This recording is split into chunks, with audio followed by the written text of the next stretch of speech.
Shalom, მეგობრებო, მოგესალმებით ყველას. ვაგრძელებთ ჩვენ ბიბლიური სიუჟეტების განხილვას და დღეს ჩვენ ვისაუბრებთ კაენზე. ვინ იყო კაენი? რა შეცდომა დაუშვა კაენმა? რატო არ მიიღო უფალმა მისი ძღვენი? რატო აუმხედრდა კაენი თავის ძმას და ასე შემდეგ ვისაუბრებთ ყველა ამ თემებზე. შემოკარგებო, მერწმუნე ძალიან ბევრი სიახლე იქნება დღეს თქვენთვის და ძალიან ბევრი შაბლონების დამსხვრევაც მოგვიწევს ჩვენ დღეს. მაგრამ სანამ დავიწყოთ უშუალოდ ამ თემაზე ვისაუბროთ, მანამდე მინდა ჩემ გამომწერებს გთხოვოთ, რომ დალაიქოთ ეს ვიდეო, ანუ მოიწონოთ ეს ვიდეო და გააზიაროთ. რათა უფრო მეტმა და მეტი მნახველები ყავდეს ამ ვიდეოს. როდესაც თქვენ ვიდეოს აზიარებთ, თქვენ მონაწილეობთ ღმერთის სიტყვის გავრცელებაში ხალხო და ამიტომ იაქტიურეთ ამ მხრივ და მე რაც შეიძლება მეტი და მეტი გააზიარეთ ესეთი ვიდეოები.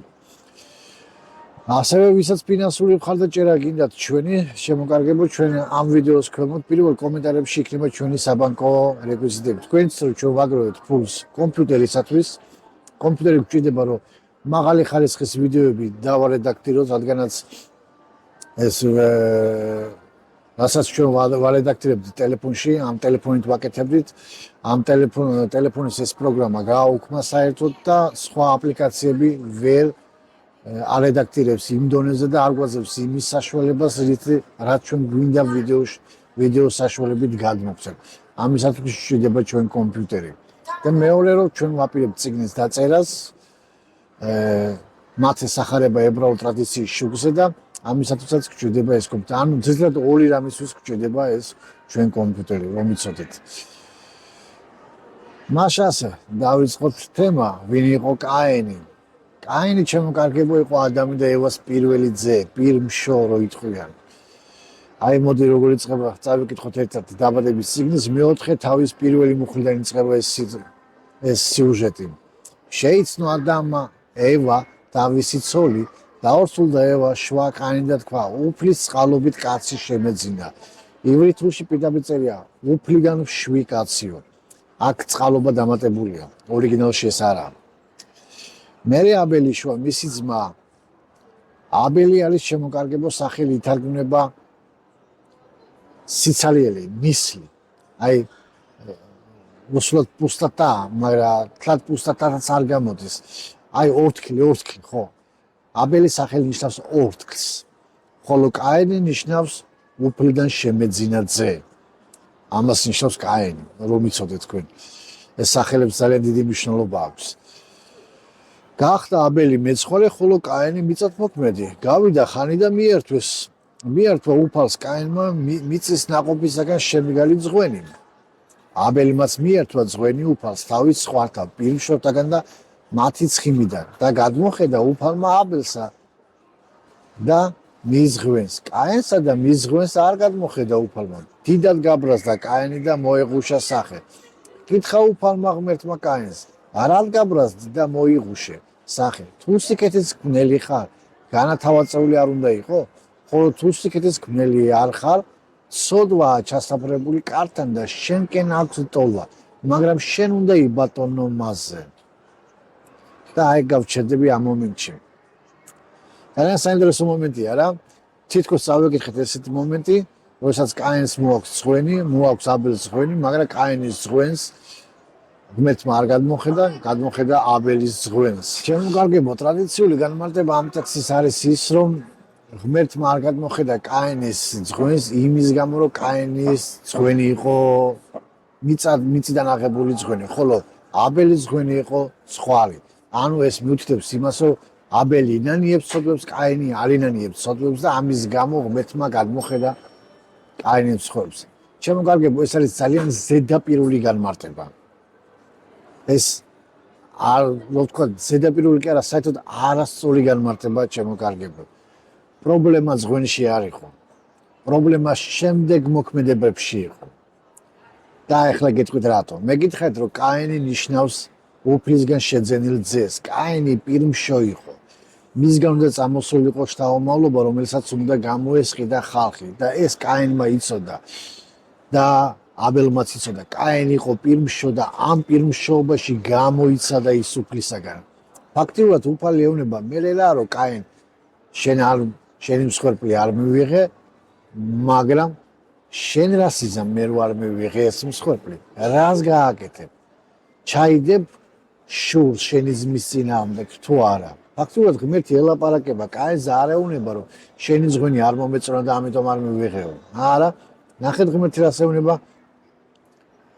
გითხრა უფალმა ღმერთს რადგან ბრაზდა მოღუშესახე თუ სიკეთეს ქმნელი ხარ განათავაწეული არ უნდა იყო ხოლო თუ სიკეთეს ქმნელი არ ხარ ცოდვა ჩასაფრებული კართან და შენკენ აქვს ლტოლვა იმით ორიგინალში ასე რომ ლტოლვა ანუ ცოდვა გიბიძგეს მაგრამ არ შეუშვა შენს გულში შენს გულის კართან არისო ეს ცოდვაო და ანუ არ შეუშვა ფაქტიურად როდესაც ღმერთი ელაპარაკება კაინს ცოდვა არაფერი არ აქვს ჩადენილი ამ გაგებით რომ თქვათ რომ მან უკვე გაბოროტდა კაინს გონდა არჩევანი კაინი გამოიცადა თავის პირმშოობაში და პავლე მოციქული ამბობს რომ ღმერთს ვინც უყვარს იმას ძვნის და ცდისო და ფაქტიურად ღმერთს უყვარდა კაინი და კაინსაც უყვარდა დარწმუნებული ვარ ღმერთი მაგრამ კაინმა ვერ გაუძლო ამ გამოსას კაინმა აირჩია ბოროტი გზა მან აირჩია შურის გზა და ამიტომაც შემდეგ იოანე მოციქული უწოდოს მას რომ ის ბოროტი იყო კაინი იყო ბოროტიო ფაქტიურად ღმერთმა იცოდა კაინის გული და ამიტომაც გამოიცადა კაინი ამ საქმეში ჩემო კარგებო ჩვენ ვიცდებით არა იმაში რაც ძლიერები ვართ არამედ ვიცდებით რა საქმეში სუსტი ვარ და იმიტომ ვიცდებით რომ დავამარცხოთ და გავხდეთ ძლიერი კაინის გული იყო ალბათ შურიანი ალბათ შურდა თავისი ძმის რაღაცების და სწორედ ამაში გამოიცადა თუ შენ ხარ პირმშო უნდა გაუძლო გამოწვევებს უნდა გაუძლო იმ გარემოებებს და იმ გამოწვევებს რომელიც შენ ცხოვრებაშია პირმშო ხოლმე მკვიდრია თქვენ წარმოიდგინეთ უკვე კაინს აბელს ყავდათ საულის შვილებიც ყველას ერთად ყავდა და ყველა ერთად შეკრებული იყო ამ დღესასწაულს როდესაც ის მათ მიგონათ უფლისათვის ძღვენი ეს ძღვენი იყო ეს არ იყო გამოსყიდის შესაძირავი ეს არ იყო ცოდვის შესაძირავი ეს იყო ძღვენი უფლისა იმიტომ რომ წერია რომ კაინმა მიწის ნაყოფიდაგან შემდგარი ძღვენი ხოლო აბელმა ძღვენი მიუტანა ცხრისაგან აღებული შემდეგ ჩვენ ვკითხულობთ რომ აბელმა მას რწმენით მიუტანა რწმენა მდგომარეობდა იმაში რომ არა მსხვერპლში იყო არამედ გულის მდგომარეობაში იყო იმიტომ რომ ჩვენ ვხედავთ რომ შესაძლებლობებში ღმერთი ღებულობდა შემდეგ მიწის ნაყოფებსაც და მას წირავდნენ ტაძარში თუ ეს ღმერთისათვის ასწორე რომ მსხვერპლი არ იყო მაშინ ღმერთი არ დააწესებდა ჯულში ამ ძღვენს მაშასე დღევანდელი გაკვეთილი ჩვენ გვასწავლის შემოკარგებო ერთ ძალიან დიდ რამეს თუ ჩვენ ახლა გამოწვევების წინაშე ვდგავართ გახსოვდეთ რომ ჩვენ ვიცდებით რათა გავიმარჯვოთ აზრი გამოსცის არის გამარჯვება და არა წაგება სამწუხაროდ კაინმა აირჩია წაგების გზა და მან შეუშვა ეს ცოდვა გულში და ამ ცოდვამ მოაკლევინა შემდეგ თავისი ძმა მან შეუშვა შური ბოლომდე გულში ამდომაც ამბობს იგავი სოლომონისა რომ ყველაზე მეტად დაიცავი შენი გული გული ეს არის ის ადგილი აქ არ იგულისხმება ხორცელი გული არამედ იგულისხმება აზრი გონება ჩვენი მშვენივრა გონება რასაც ქვია ფიქრები აზრები ამიტომაც ღმერთი გვაფრთხილებს ჩვენ რომ ნებისმიერ საქმეში თუ ჩვენ გვაქვს არჩევანი ამ არჩევანში როგორ მოვიქცევით როგორც ღმერთის სიტყვა გვეუბნება და ვიქნებით გამარჯვებული თუ ავირჩევთ კაინის გზას ბოღმის და შურის გზას და შემდეგ კაინი არ დაგავიწყოთ კაინი ის პიროვნებაა რომელსაც ღმერთთან დიალოგი ჰქონდა ფაქტიურად ბიბლიაში ღმერთს დიალოგი ჰქონდა ძალიან მცირე ადამიანთან ეს იყო ადამი ეს იყო კაინი ეს იყო მოსე რომელთანაც პირისპირ დიალოგი ჰქონდა ნოესთან ჰქონდა მონოლოგი ნოე არაფერს არ ეუბნებოდა ხოლო კაინი ელაპარაკებოდა ღმერთს ანუ კაინი თქვენ არ გეგონით რომ ეს ხელწამოსაკრავი პიროვნება იყო კაინი ჩემო კარგებო ეს პიროვნება იყო პირმშო იყო მაგრამ მან ვერ გაუძლო ამ გამოცდას, რომელიც იყო მიზანი იყო, რომ ის დამდგარი იყო ერთი ფეხით მაღლა, ერთი საფეხურით მაღლა და თავისი ძმის მიმართ, რომელსაც ის ეჭვის თვალით უყურებდა, მაგრამ ჯერ კიდევ ცოდვაში არ იყო ჩავარდნილი. და სწორედ ამაში გამოიცადა ის. საბოლოო ჯამში მან გულში შეუშვა ეს ღმერთმა გაართქლა, რომ ცოდვა შენ კართანაა. ჯერ არ ჩაგიდენია ცოდვა, მაგრამ არჩევანი შენზეა და რას აირჩევ შენ. და ესაა ძალიან მნიშვნელოვანი ჩვენი სულიერი გაკვეთილი. რას ვირჩევთ ჩვენ? კაინის გზას თუ ღმერთის მორჩილების გზას? კაინის გზა არის შურის გზა. მან დათმო თავისი სიამაყე, თავისი პირმშობა დათმო და შეუშვა შური. სამწუხაროდ ასეც ხდება ჩემო კარგებო, მაგრამ უფალმა აპატია თავის დროზე, რადგანაც მან მოინანია, ჩვენ ხედავთ შემდეგში მოინანია ეს მან ეს ცოდვა, მაგრამ ის ვეღარ იყო ის მემკვიდრე, რომლისგანაც უნდა წამოსულიყო მესია და მხსნელი. წამოვიდა შეთის შთამომავლობიდან. მაგრამ მას ყველაზე ჰქონდა შანსი, რომ ეს ყოფილიყო, მაგრამ მან დაკარგა ეს შანსი.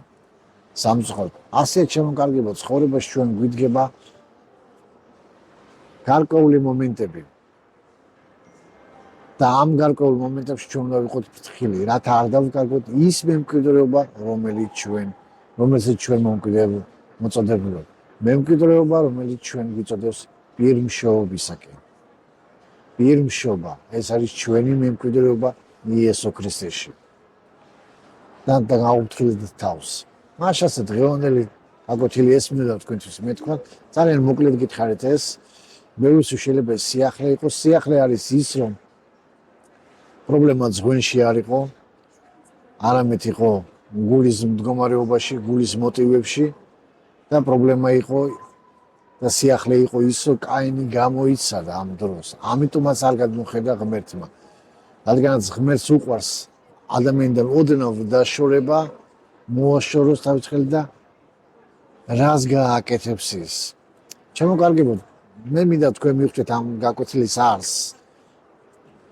აბრაამთან ღმერთს ჰქონდა დიალოგი. რადგანაც აბრაამს ღმერთმა უთხრა ჩემს წინ იარევა. ჩემო კარგებო, ჩემს წინს ნიშნავს, რომ აბრაამი მიდიოდა წინ და მას მიყვებოდა უფალი. ეს უნდა ღმერთს გაეკეთებია კაინისათვის.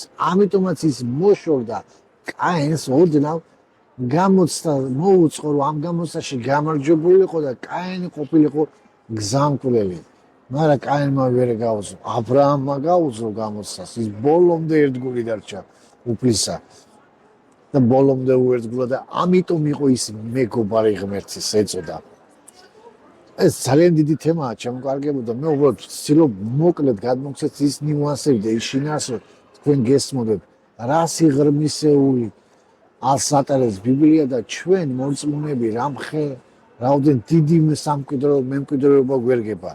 თუ ჩვენ ვიქნებით პირმშობები და ძეები. ძე, რომელიც არის პირმშობ. ღმერთს ბევრი შვილები ყავს, მაგრამ ძე ძალიან ცოტა ყავს. ამიტომ მე მოგიწოდებ და ყველას იყოთ ძე, რომელიც იმკვიდრებს მამისაგან აღთქმს. მაშასე გაგრძელება იქნება. ილოცეთ ჩვენზე და გააზრეთ ეს ვიდეო. მადლობა ყურადღებისათვის.